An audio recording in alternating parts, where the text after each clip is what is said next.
I have never been particularly fond of Souls-like games, and Metroidvanias have always been really hard for me. But I just couldn't resist Hollow Knight's art style.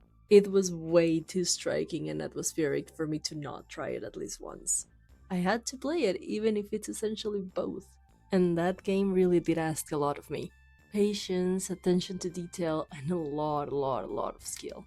And for some reason, I respected the game a lot more because of that. I like making videos about people and about games that have inspired me. And Hollow Knight is just another example of how indie studios are the ones making a difference. I mean, Hollow Knight started as Hungry Knight at a game jam in 2013. It didn't win, but that didn't discourage the developers either. And in 2014, they'd received enough funding through Kickstarter to fund the entire project. And we all know that it was a massive success. And what I find very amazing about Team Cherry is that they didn't make their company or their product just a production line. Instead, they just kept building the world under their own terms, at their own time, at their own pace, releasing DLC after DLC after DLC for free.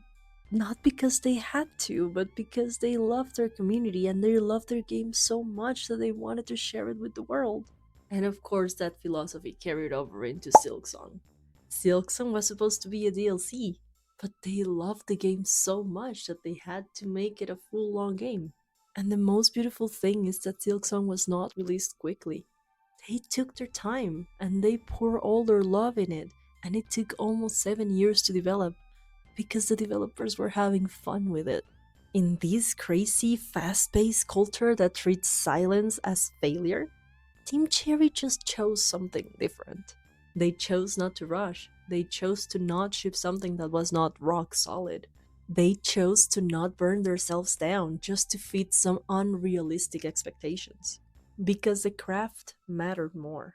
And that in itself matters more than ever right now. We have seen multiple times what happens when a game gets rushed. Broken launches, burnout teams, players disappointed.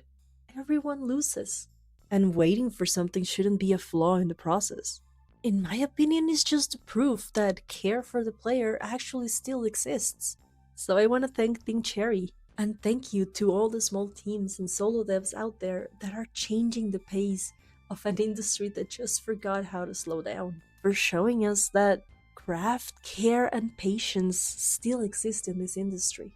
And thank you, Team Cherry, for showing me that making games is not about how fast can you make one after another, and it's more about respecting the craft and the people who make it.